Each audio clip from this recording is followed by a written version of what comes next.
again to our vlog. This is Lynn from give.asia. So in today's vlog, let's talk about silent auction.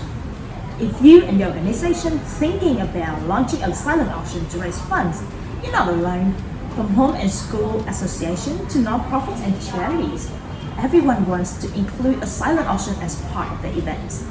It's because having a silent auction is a fun and engaging revenue-generating attraction. However, when it comes to planning, promoting, and executing a successful silent auction, it could be a daunting task. There's many moving pieces, so coordination and planning are the key. In today's vlogs, I'm going to guide you through the basic and help simplify the planning and execution of silent auction. I'm going to talk about what exactly silent auction are and why is that going to be beneficial for your organization, and providing some tips of do and don't for silent auction. So what exactly are silent auction? You have likely attended an event that has included a silent auction. Have you ever asked yourself, with all the chatters and noise going on at your event, why they've called silent auction? It's because they are held without an auctioneer.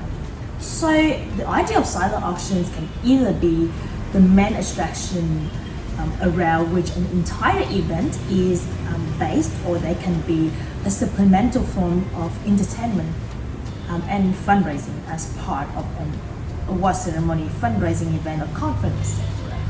So during a typical silent auction event, items for auction are displayed for participants to inspect closely. In front of each item is a document called a bid sheet. So this usually has the name of the item, a short description, its value, a minimum bid amount, and spaces of people to note down their names and bids. In most cases, guests have a look around to inspect the item, so the placing bid is as easy and can be done silently. Interested bidders simply write down their name and a bid that is higher than the previous one. So many silent auction and a minimum increase requirement to their bid sheets. This means that the next bid must be a certain dollars amount more than the previous one. So for example, if the minimum increase is $5 and the previous bid was $100, so the next must be at least $105. And the silent auction must also have a predetermined endpoint at which bidding is concluded. At that time, the bid sheets are collected by organizers, and the highest bid on the each sheet is the winning bid, and that person gets to go home with the item. So holding a silent auction is a lot of work. Take time and energy to find and catalog all of those items that are donated for the auctions. It takes a lot of effort to set up and tear down the event, generate interest from attendees, find sponsors, and coordinate the bidding. In fact, many organizations would decide not to have a silent auction due to the amount of work involved. However, when having a silent auction could bring a lot of benefits for your organization as well, because of the ability to raise a good amount of money for your organization. It is fun and engaging with people easily, and they really enjoy that. So I'm going to present to you some of the reasons why you should do the silent auctions. So number one, silent auctions could bring you new prospects. As we all know, finding new prospects for your organization is tough. Then once you find and engage a new prospect, you have to cultivate them and then try to get them to buy in to your organization by becoming a volunteer, serving on a committee, or giving a gift. The goal, of course, is to create a real connection or relationship between your nonprofit and the person or the company you are pursuing. So silent auction shorten these procedures by making it easy for new prospects to find out about, be engaged by, and get involved with your charitable organization. There are two main types of new prospects that silent auction bring into your donor base. The first type of donors you would get is the item donors. It is relatively easy with the right plan in place to get local business to donate items to be auctioned off at your silent auction event. In many cases, these business may have never heard of your gotten involved with the organization. They are simply being good citizens and supporting a local cause in a relatively inexpensive way by donating a product you can sell. In the process of making this donation, business first they're gonna find out about the organization, and second they're gonna take a positive step forward supporting your cause. So yet many nonprofits simply send a thank you letters and wait until the next auction to get back in touch with the item donors. And this is a huge mistake because these auction item donors actually can represent a huge pool of new prospects for your organization. They have already heard a little bit about your organization and already agreed to support it. Now you can actually engage and cultivate. So stop by to say thank you or send in a newsletter and event updates and call them, even invite them to the events. And auction item donors are an amazing way to bring new donors to your cause efficiently and cheap. And another type of prospect your organization gonna get from silent auctions are the auction attendees and bidders.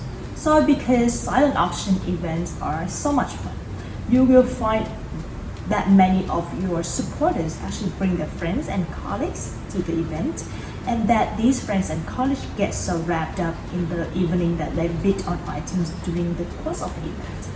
So the event attendees are great new prospects for your organization.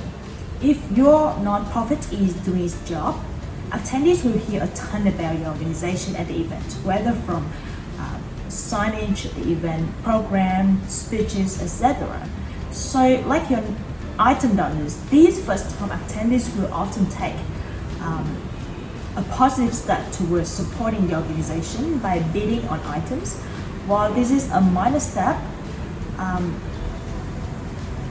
they are receiving something of value in return and often bidding simply because they want that particular item.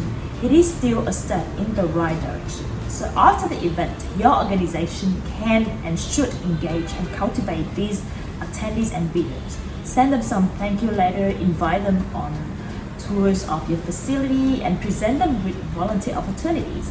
So you will find that many of them stay involved long after the event.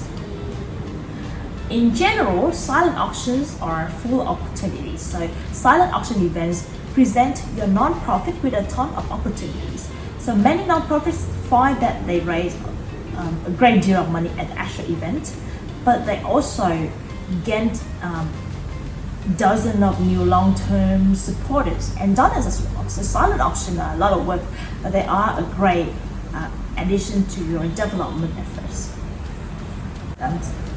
So now is the fun part. Let's bring up some tips for a successful silent auction. The first one is sell experiences. So if you aim to create packages that generate, that will be fun replies from your supporters. When you combine a restaurant gift certificate, a night at a hotel, or 2 tickets to a theater performance, you have instantly created a night on the town package. When the details are taken care of, guests are purchasing much more than the experience. They are purchasing the convenience of having a weekend staycation planned just for them. So this added convenience drives up the value, resulting in more competition and higher bids. Tips number 2 is you need to know your bidders. It may seem very simple, but catering your items and packaging to your audience will have a significant impact on how many attendees bid during your event. A casual woman luncheon should have a silent auction that looks very different from a black tie gala for a hospital foundation. So tailoring your items to align with the demographics and lifestyle of your guests provides a good foundation for active bidding. Tip number 3, I'm actually trying to avoid personal items such as art projects and clothing.